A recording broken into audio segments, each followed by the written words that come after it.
చూస్తున్నాం. కాకినాడ జిల్లా తునిలో అదృశ్యమైన చిన్నారి జ్ఞానేశ్వరి ఆచూకీ ఇప్పటికీ లభించకపోవడంతో కుటుంబ సభ్యుల ఆందోళన రోజురోజుకు పెరుగుతోంది.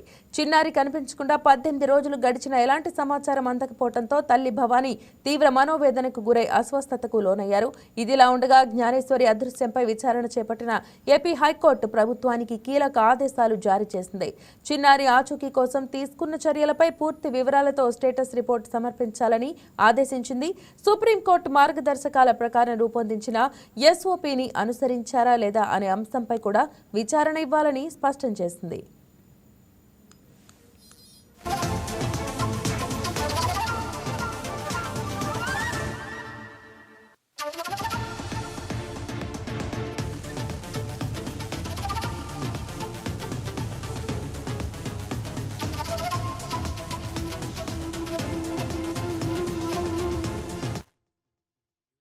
ఇదే అంశం మీద మరింత సమాచారం కాకినాడ నుండి మా స్పెషల్ కరెస్పాండెంట్ వర్మ లైవ్ లో అందిస్తారు.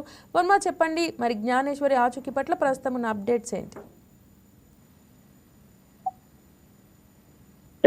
ఏదైతే చిన్నారి జ్ఞానేశ్వరి అదృశ్యం ఘటన ఇంకా ఒక కొలిక్ కూడా రాలేనటువంటి పరిస్థితులు అయితే నెలకొన్నాయి. ముఖ్యంగా నిన్న చిన్నారి తల్లి ఒకసారిగా అస్వస్థతకు గురైంది. తర్వాత వెంటనే ఆసుపత్రికి తరలించారు. వైద్యులు చికిత్సానంతరం తిరిగి మళ్ళీ ఇంటికి చేరుకున్న పరిస్థితులు అయితే నిద్రాహారాలు మాని తన చిన్నారి కోసం ఎదురు చూస్తున్న తరుణంలో పూర్తిగా కూడా ఒకసారిగా అస్వస్థతకు గురవడం, తర్వాత కుటుంబ సభ్యులు స్థానిక ఆసుపత్రికి తీసుకెళ్లారు.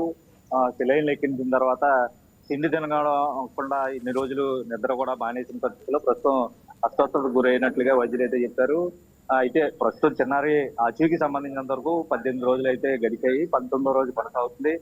ఇప్పటి వరకు ఎటువంటి జాడా కూడా తెలియనటువంటి పరిస్థితి అయితే ఉంది. అయితే ముఖ్యంగా ఈ కేసుకు సంబంధించి ప్రభుత్వం అన్ని రకాల ప్రయత్నాలు అయితే చేసింది. అయితే ఎక్కడ ఎటువంటి ఆధారం కూడా లభ్యమైన పరిస్థితుల్లో శ్రీకాంత్ అనే ఒక న్యాయవాది హైకోర్టులో ఈ కేసుకు సంబంధించి పూర్తిగా ఒక బిల్లు దాఖలు చేసిన నేపథ్యంలో నిన్న ఈ హైకోర్టుకి సంబంధించి ఏదైతే ప్రధాన న్యాయమూర్తులు ఎవరైతే ఉన్నారో జస్టిస్ లేసాగిల్ అలాగే జస్టిస్ జయసూర్య ఇద్దరు కూడా ఈ కేసుకు సంబంధించి ఇప్పటి వరకు ఎటువంటి దర్యాప్తు చేశారు, ఈ కేసులో ఎటువంటి చర్యలు అయితే మీరు తీసుకుని ముందుకు వెళ్ళారు, లేదంటే కేసుకు సంబంధించినంత వరకు ఏ కోణాల్లో కేసును దర్యాప్తు చేశారో అన్న నివేదిక అంతా కూడా సమర్పించాలని చెప్పి ఆదేశాలు జారీ చేసింది. పూర్తిగా కూడా ఈ కేసులో దర్యాప్తు వేగవంతం చేయడానికి మీరు ఎటువంటి ప్రణాళికలు చేశారు తదితర వివరాలన్నీ కూడా 2 వారాల్లోగా సమర్పించాలని హైకోర్టు ధర్మాసనం అయితే వెల్లడించడం జరిగింది. అయితే ప్రభుత్వం తరఫున జయంతి వాదనలు వినిపించారు.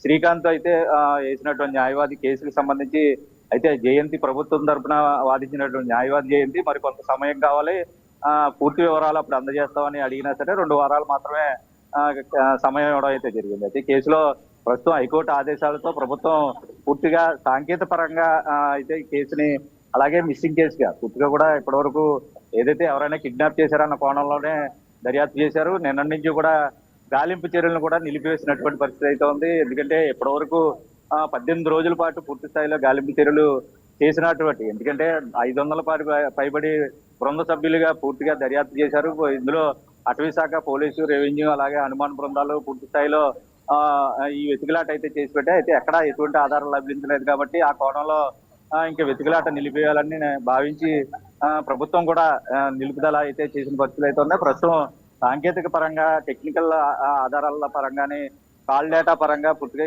ఈ కేసును అయితే దర్యాప్తు అయితే చేస్తున్నారు. మరింత ముమ్మరం చేసేందుకు పూర్తిగా కూడా సాంకేతిక నిపుణులను అయితే ప్రస్తుతం ఆడుకుంటున్న పరిస్థితి అయితే ఉంది. ఏదేమైనా చిన్నారి జాడ అయితే ఇప్పటి వరకు ఆచూకీ లేదు. అయితే పూర్తిగా కూడా ఇది కిడ్నాపింగ్ అనే భావించి ప్రస్తుతం కేసును అయితే ముందుకు తీసుకెళ్తున్న పరిస్థితులు అయితే ఉన్నాయి.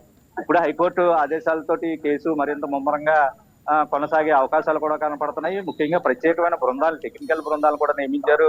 అయితే చిన్నారి క్షేమంగా ఇంటికి చేరుకోవాలని అందరూ జిల్లా వాసులు అందరూ కూడా ఆకాంక్షిస్తున్న పరిస్థితులు అయితే ఉన్నాయి. దేశవ్యాప్తంగా ప్రస్తుతం ఈ కేసు అయితే ఒక సంచలనంగా మారిన నేపథ్యంలో ఎవరికైనా ఆచూకీ తెలిస్తే పూర్తి వివరాలు